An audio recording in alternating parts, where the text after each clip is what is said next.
Thank you so much. Thank you. इतकं तुमचं मनापासून तुम्ही आमचं स्वागत केलंय. खूप आम्हाला छान वाटतंय. सकाळपासून अलिबागमध्ये इतकंच मस्त स्वागत होतंय आमचं. खूपच छान वाटतंय. मध्ये एकदम स्वागत. Thank you so much. Thank you sir. तुम्ही बोलणार आमच्याशी? या ना मध्ये या. सर तुमचं नाव काय? Mangesh Balaram Siddhi. Okay very nice. अच्छा खूप खूप खूप धन्यवाद की तुम्ही आम्हाला इथे बोलवलं. तुमचे खूप खूप आभार आमच्या इथे आल्यात. ब्लूवेल रेस्टॉरंटमध्ये तुमचं स्वागत आहे. Thank you so much sir. आणि तुमचं युवागिरीमध्ये स्वागत आहे. येस. Okay thank you. दादा ब्लू व्हेल रिसॉर्ट हे का नाव आहे सांग याच्याबद्दल काहीतरी आम्हाला. ब्लूवेल हा एक देवमाचा सांगाडा आहे. अच्छा ओके. हां तो सांगाडा मी ते आणलेला आहे. बरं. 2003ला देवमाचा सांगाडा म्हणजे ब्लूवेल आपल्या समुद्रात लागला होता. बरं. तो आम्ही तिथून काढून इथे तो फिट केलेला आहे. फिट केला. हां म्हणजे तुम्हाला दाखवायचं लोकांना प्रदर्शनासाठी. मग आता बघायचा? नंतर बघूया. उद्या बघूया. उद्या बघा. तुम्ही पण या आमच्याबरोबर. Okay okay. मग आता काय करूया मग आपण? आता आपण करूया पोपटी. पोपटी? हां यस पोपटी. पोपटी हा प्रकार काय असतो? पोपटी एक मडके असते. हा पहिला मडके घ्यायचा. कवरेजसाठी केळीची पानं टाकायची. बरं. नंतर आपण वाळाच्या शेंगा, त्यात थोडंसं मीठ, नंतर अंडी, ओके, बटाटो, नंतर कांदा, वांग, हां चिकन. म्हणजे जे वाटेल ते पाहिजे ते टाकायचं त्यात. पाहिजे ते. भेंडी टाकू शकतो? ओके टाकू शकता. त्यांनी चिकन सांगितलं आणखी. चिकन. हां चिकन. अरे चिकन खाशील. अजून प्रॉन बीन वगैरे काही? नाही प्रॉन नाही. फिश नाही. का? फिश नाही पकणार त्यात. नाही. अच्छा ओके. होणार नाही म्हणून बाकी काय कारण नाहीये. अच्छा ठीक आहे मग आपण बनवूया. ठीक आहे बनवूया.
स्पर्शनवाला भला देह भर जणू मोह चेतला रेशीम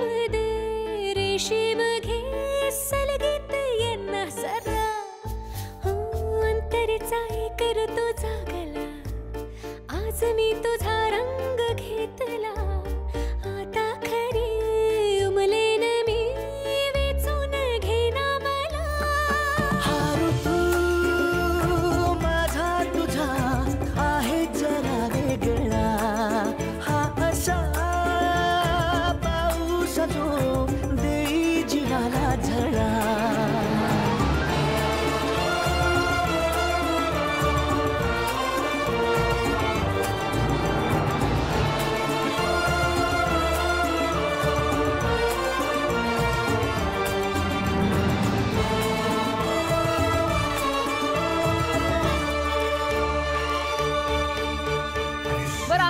रेवदांडा बीचवर आलोय आणि आम्ही इतकी मजा केली ना इथे यांच्याबरोबर क्रिकेट खेळून. काय नाव आपलं? आदित्य घरात आदित्य घरात. मग घरात का नाही, तू बाहेर काय करतोस? खेळायला आलोय. खेळायला आलाय? रोज येतोस? हो. बरं, किती वर्षांपासून येतो खेळायला? 10 वर्ष झाली. 10 वर्ष झाली. काय करतोस तू? मी आता कॉलेज झाले पुरं आता. आत्ताच झालंय म्हणून रोज येतो इकडे खेळायला. Very good. मग काय पुढे प्लॅन्स? क्रिकेटर म्हणायचं. क्रिकेटर. क्रिकेटर पक्का आहे? हो सुपर. अलिबागचा पहिला हो. इंडियन नॅशनल टीम मध्ये. Very nice. काय तुमचं नाव सर? स्वप्नील दळवी. हाय स्वप्नील दळवी. हाय, माझं नाव स्नेहा. हाय. किती वर्षांपासून क्रिकेट खेळतात? लहानपणापासून 5 वर्षाच्या असल्यापासून. 5 वर्षाचा असल्यापासून. आता किती वर्षाचा आहे? 32. 32 and still running. Yes. Bowling आवडतं, बॅटिंग आवडतं? बोथ. बरं सर, इथे खाण्यात काय असं सर्वात जास्ती फेमस आहे? मटण. मटण. येस. फिश नाही. फिश आहे पण इथे जास्तीत असल्यामुळे जास्ती आम्ही मटण खातो. मटण. ते रोजचं झालं फिश म्हणजे आता.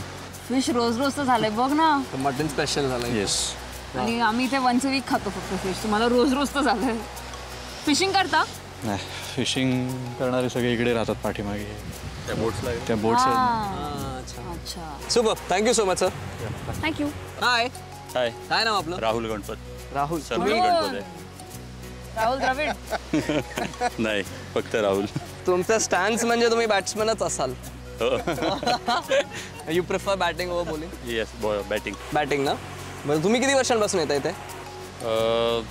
बीच तर आमचा लहानपणापासून म्हणजे आम्ही जन्म झाल्यापासून म्हणजे जेव्हा समजायला लागलं क्रिकेटबद्दल तेव्हापासून खेळतोय. बीचवर. हां, बीचवर खेळायला. काय वेगळं असतं बीचवर खेळणं आणि अदरवाईज? नाही, मजा येते खूप. सगळेजण फुल मस्त समुद्रकिनाऱ्यावर एन्जॉय करतात क्रिकेट खेळायला. पण मग बॉल असा बाउन्स कधी कधी असा आतच जातो किंवा सगळीकडे सेम नसतं जमिनीचं. काही ठिकाणी कडक असतं, काही ठिकाणी नरम असतं. जिथे कडक पाय जिथे आत जात नाही त्या तिकडे आम्ही मला ब्लॉक केलेलं आहे मी. राहुल, तिकडे एक बेट दिसतोय मला. काय आहे तिकडे? तिथे नाही, तिथे फोर्ट आहे, कोरलई फोर्ट म्हणून नाव आहे त्याचं. अच्छा. सगळ्या साईडून पाणी आहे, तिन्ही साईडून. आणि वरती एक त्याला म्हणजे सगळीकडे समुद्राचं खारं पाणी असताना पण वरती एक विहीर आहे, त्याला गोड पाणी आहे. वा. ही त्याची खासियत आहे. हो, ओके. आणि किती चढावं लागतं वरती? खूप उंच आहे, तरी 150. हां, बस. नाही पण मोठ्या आहेत. सर, हे काय? हा पण एक पोर्चुगीज शिलालेख आहे का? हो हो. पोर्तुगीजांनी 1664मध्ये या शिलालेखाची आखणी केलेली आहे इथे आणि तो त्यांचाच आहे. म्हणजे इवन आता हा शिलालेख वगैरे असा कुठेतरी प्लेस असेल, पण आता खूप सारं चेंजेस झाल्यामुळे तो आता इथे काढून ठेवावा लागला आहे इथे त्यांना. आपण इथे मागे बघतोय ना, हा बुरुज आहे. पेड्रो म्हणून पोर्तुगीजांचा एक राजा होता. पेट्रो. हां, त्यांनी म्हणजे हा डिझाईन केला. तर त्यामुळे ह्या शिलालेखाची हे नाव आहे ते त्यांच्या नावावरती गेलं. पण मराठी साम्राज्याच्या स्थापनेनंतर या किल्ल्यावरती ज्यावेळेस त्यांनी पुन्हा रिनोव्हेशन वगैरे केलं त्यावेळेस हे जे बुरुज वगैरे आहेत त्यांची नावं त्यांनी चेंज केली. मग याचं गणेश बुरुज, तिकडे पुढे आहे तो कुस्ती बुरुज म्हणून. हा जो आपण पाहतो इथे हे जे शिलालेख आहे ते ॲक्च्युली पोर्तुगीजांची मोहर, त्यांचा एक शिक्का म्हणून ते यूज केलं जायचं.